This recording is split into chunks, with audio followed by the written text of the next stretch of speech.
And I remember we had an FBI consultant on the picture telling me that they can use your ADT security box microphone to get your stuff that's going on in your house. Or OnStar, they could shut your car down. And he told me that 1 in 5 phone calls that you make are recorded and logged. And I laughed at him, and then he played back a phone conversation I'd had 2 years prior to joining the picture. The FBI consultant. And it was like one of those, it was one of those phone calls that was like, you know, what are you wearing type of things. Really? Yes, it was mad weird. Wait, so you mean they had a record of you from 2 years prior to me joining the picture? Even being associated with the movie? With the movie. Well, that seems creepy. It's extremely creepy. Wow. Yeah. Start from the supposition that the world is topsy-turvy, that things are all wrong, that the wrong people are in jail and the wrong people are out of jail, that the wrong people are in power and the wrong people are out of power, that the wealth is distributed in this country and the world in such a way as not simply to require small reform, but to require a drastic reallocation of wealth. I start from the supposition that we don't have to say too much about this because all we have to do is think about the state of the world today and realize that things are all upside down.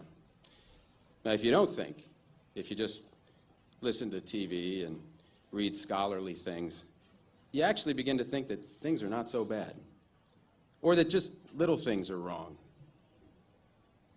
But you have to get a little detached and then come back and look at the world, and you are horrified.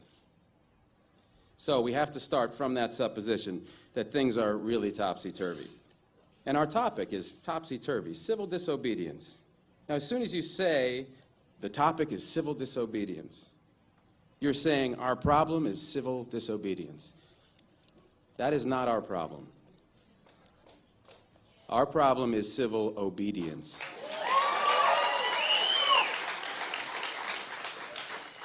Our problem is the numbers of people all over the world who have obeyed the dictates of the leaders of their government and have gone to war. And millions have been killed because of this obedience. I think all our society is run by insane people for insane objectives. You know, and I think that's what I sussed when I was 16 and 12 way down the line, but I expressed it differently all through my life. It's the same thing I'm expressing all the time, but now I can put it into that sentence that I think we're being run by maniacs for maniacal ends, you know. If anybody can put on paper what our government and the American government, etc., and the Russian, Chinese, what they are actually trying to do, you know, and what they think they're doing, I'd be very pleased to know what they think they're doing. I think they're all insane. You know, but I'm liable to be put away as insane for expressing that. You know, that's what's insane about it. Every country's had a violent revolution for one reason or the other. Not one of them has the freedom we're all talking about. So we're saying give peace a chance, you know, like nobody's ever done it before. And it's not a matter of, we're not thinking in terms of 10 years, we're thinking in terms of peace forever, you know. And everybody's talking about now. I want peace now. We can get peace now if we want it now. And the left wing talk about giving the power to the people. You know, anybody knows that the people have the power. All we have to do is awaken the power in the people. The people are unaware. It's like they're not educated to realize that they have power. They put the politicians in power. They vote for the local mayor. The people do it. But the system is so geared that everybody believes that just the father will fix everything. The father being the government. Government will fix everything. It is all government's fault.